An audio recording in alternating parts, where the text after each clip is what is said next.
Alors maintenant que nous avons vu cet appel universel à la perfection de la charité, c'est-à-dire à la sainteté, j'ai à passer à un point très important du cours de morale chrétienne, qui est d'examiner ce qui va se passer à l'instant de la mort. Mais je dois vous rappeler ce que nous avons vu à la fin du cours de philosophie de première année, dans le cours sur l'immortalité de l'âme.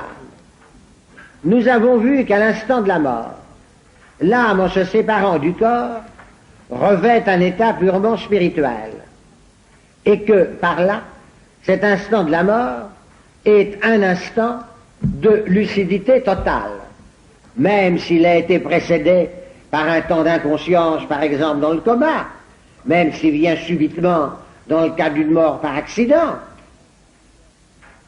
Donc même si ce qui précède la mort est de l'inconscience, l'instant lui-même de la mort est un instant de lucidité totale où l'âme prend une conscience parfaitement claire, lucide et totale d'elle-même. Et ceci entraîne qu'à ce moment-là, la liberté va s'engager définitivement, irrévocablement, dans une décision dans laquelle elle persévérera toujours et dont elle ne se repentira jamais. En effet, qu'est-ce qui rend possible le repentir en cette vie? C'est que pendant la délibération, il y a un examen successif du pour puis du contre. Mais à aucun moment, on ne saisit à la fois dans un seul acte d'intelligence tous les pour et tous les contre. Alors, à l'instant de la décision, les contre sont écartés. La liberté s'en détourne pour ne plus prendre en considération que les pour, c'est-à-dire que les motifs de la décision, qu'elle prend seule en considération et qu'elle rend par là décisif en leur donnant librement sa préférence.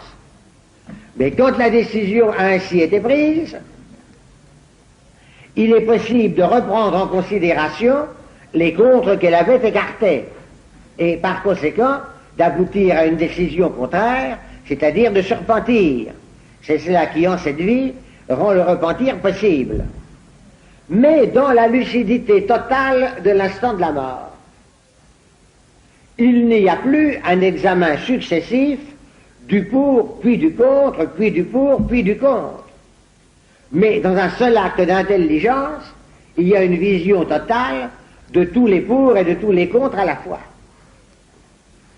Et par conséquent, plus rien ne pourra être ensuite repris en considération, puisqu'à ce moment-là, tout est lucidement et clairement considéré. Donc la liberté perd l'instabilité qu'elle avait en cette vie, à l'instant de la mort, elle devient stable. Parce que dans cette lucidité totale, où tous les pour et tous les contre sont considérés à la fois, alors la liberté s'engage totalement. Et par conséquent, elle s'engage irrévocablement, définitivement, dans une décision dans laquelle elle persévérera toujours et dont elle ne se repentira jamais. Et cela, je l'avais établi par le raisonnement philosophique à la fin du cours de philosophie de première année, dans le cours sur l'immortalité de l'âme. Alors maintenant, appliquons cela à ce qui va se passer sur le plan de notre destinée surnaturelle à cet instant de la mort. Eh bien, premier cas, la décision définitive, irrévocable de l'instant de la mort, dans laquelle on persévérera toujours, dont on ne se repentira jamais, est un refus d'amour opposé à Dieu, dont on ne veut pas parce qu'on ne l'aime pas. Désormais, l'âme qui s'est ainsi engagée persévérera toujours dans ce refus d'amour opposé à Dieu et ne s'en repentira jamais, et c'est là l'enfer, dont vous voyez par là le caractère définitif et irrévocable, que rien ne pourra jamais abolir ni supprimer. Et par conséquent, il s'agit là d'âmes qui sont définitivement détournées de Dieu et qui, elles-mêmes, par la malice de leur volonté, dans cette lucidité totale de l'instant de la mort, se sont volontairement privées de Dieu. Ce qui va faire leur malheur, mais c'est ce qu'elles ont volontairement, librement voulu.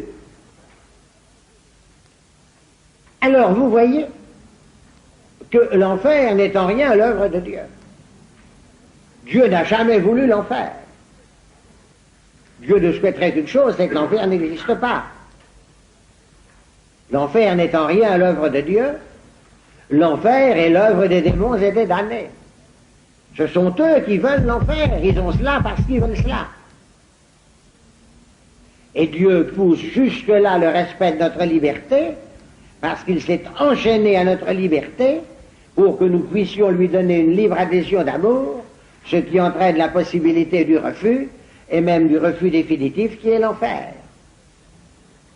L'enfer n'est en rien l'œuvre de Dieu, c'est uniquement l'œuvre des démons et des damnés. L'enfer est leur création, ce sont eux qui veulent cela. Malheureusement, des quantités de chrétiens mal instruits ont dans l'esprit une véritable caricature de l'enfer, qui est tout le contraire de ce que je viens de vous dire. Et alors, ils ne peuvent pas arriver à admettre l'enfer, parce que l'enfer représente pour eux cette caricature. Et ils ont raison de ne pas vouloir l'admettre si l'enfer était ce qu'ils imaginent. Ce qu'ils imaginent, c'est Dieu, comme un juge impitoyable, refusant son pardon et refusant le ciel à une pauvre âme qui supplierait Dieu de lui accorder son pardon et le ciel. Et que Dieu mettrait, en usant de sa toute-puissance, de force et malgré elle en enfer. Eh bien, ceci, c'est exactement le contraire de l'enfer. Car un damné, c'est précisément quelqu'un que Dieu a supplié jusqu'à l'extrême limite d'accepter son pardon et d'accepter le ciel qui est Dieu se donnant lui-même. Mais qui, par entêtement d'orgueil, dans la lucidité spirituelle totale de l'instant de la mort, a refusé le pardon de Dieu, a refusé le ciel qui est la possession de Dieu, dont il ne veut pas parce qu'il ne l'aime pas. Donc, voyez-vous, il est très important de savoir que les damnés ne sont pas en enfer malgré eux, comme si c'était Dieu qui les y mette. Les damnés sont en enfer parce qu'ils veulent y être. Ils ont ce qu'ils veulent, l'enfer est ce qu'ils veulent. Ce qu'ils veulent fait leur malheur, mais c'est cela qu'ils veulent, et qu'ils persévèrent à vouloir par un entêtement d'orgueil qui est la pure malice de l'esprit. Ceci, bien entendu, est assez difficile à comprendre, parce que c'est précisément le mystère de cette malice de l'esprit qui est le refus d'amour opposé à Dieu. Ce qu'ils veulent fait leur malheur, mais c'est cela qu'ils veulent et qu'ils persévèrent à vouloir. Si vous voulez une image qui aide à comprendre, nous avons tous connu sur la terre des gens qui se mettent eux-mêmes dans une situation qui fait leur malheur. Il ne dépendrait que d'eux d'en sortir, mais ils s'entêtent à y rester. Ils persévèrent à y rester. Ça fait leur malheur, mais ils veulent y rester, ils persévèrent à y rester. Voilà par exemple un enfant qui a fait, mettons, une grave désobéissance. Il sait très bien qu'il suffit qu'il se jette au cou de sa mère et qu'il lui demande pardon pour être immédiatement pardonné et retrouver avec l'amour de sa mère la joie et le bonheur. Mais c'est un orgueilleux et un entêté, et il boude. Il refuse de demander pardon et il boude. Vous n'allez pas me dire que cet enfant qui boude est heureux. Il est très malheureux. Mais il s'entête à cela. Bien entendu, mon image, comme toute image, est déficiente, parce que d'abord cet enfant n'est peut-être pas pleinement responsable, et ensuite il pourra se repentir ultérieurement. Tandis que le damné, lui, est pleinement responsable et ne pourra plus se repentir. C'est une vérité de foi, affirmée par le Christ dans l'Évangile, définie par plusieurs conciles, que l'existence de l'enfer et qu'il y a des damnés. Le Christ dit « Allez maudits au pluriel au feu éternel ». Mais nous ne pouvons absolument rien savoir de la proportion. L'Église n'a jamais pris position sur la proportion des damnés et des élus.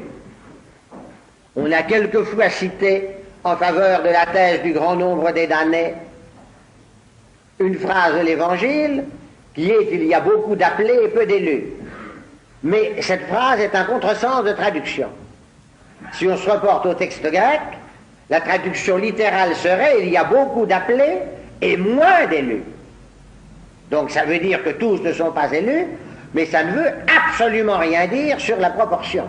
La proportion n'est absolument pas indiquée, et on ne peut donc absolument rien dire de la proportion. On ne peut pas non plus dire qui est damné et qui ne l'est pas. Car un homme qu'on a vu persévérer dans le péché mortel jusqu'à l'instant de la mort, il est impossible d'abord de savoir si le péché était vraiment mortel, parce que Dieu seul connaît ce qu'était l'éclairage intérieur de sa conscience et le degré de sa responsabilité. Mais de toute façon, à supposer qu'il ait été réellement en état de péché mortel jusqu'à l'instant de la mort, il a pu se repentir à l'instant même de la mort. Il y a eu comme ça une révélation privée du curé d'Ars. Une femme qui était très inquiète parce que son mari s'était suicidé, alors elle avait été voir le curé d'Ars, et le curé d'Ars lui a dit qu'il s'était repenti à l'instant de la mort. Le repentir à l'instant même de la mort est toujours possible, même pour quelqu'un qui est demeuré dans le péché mortel jusqu'à l'instant même de la mort. Certains pères de l'Église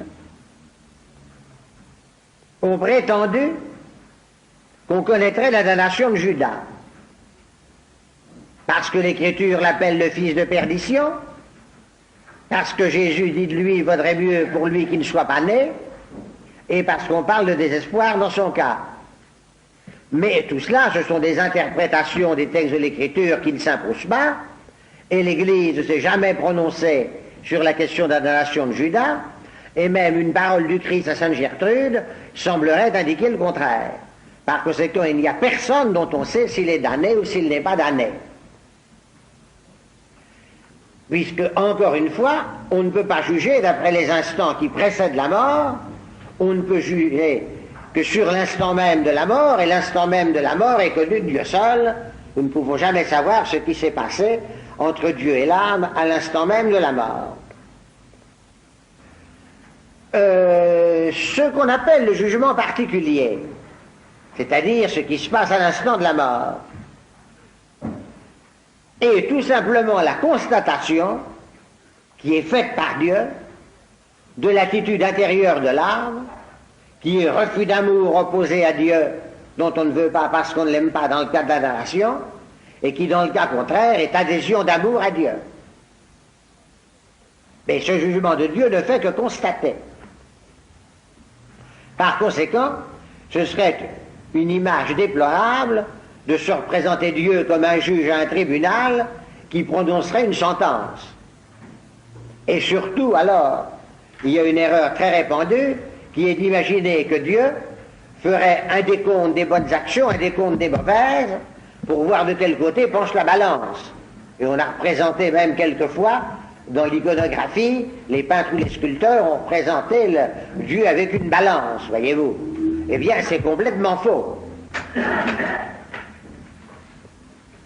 Ce n'est pas l'ensemble des actions au cours de la vie qui décident de notre sort éternel, c'est, comme je viens de vous le dire, l'attitude, soit de refus d'amour opposé à Dieu, soit d'adhésion d'amour à Dieu, à l'instant même de la mort.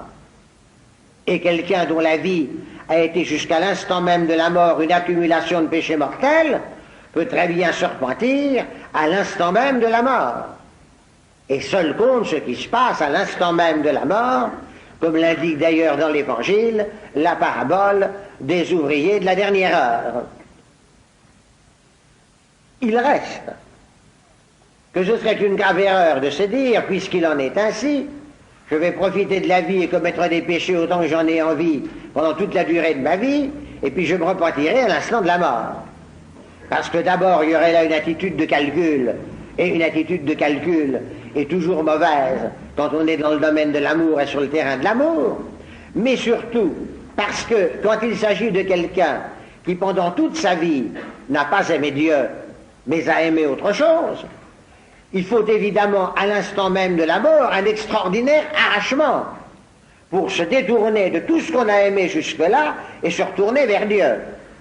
C'est possible, puisqu'il y a la liberté, c'est possible, mais c'est extrêmement difficile, et par conséquent, ce serait une très grave imprudence d'aller compter là-dessus.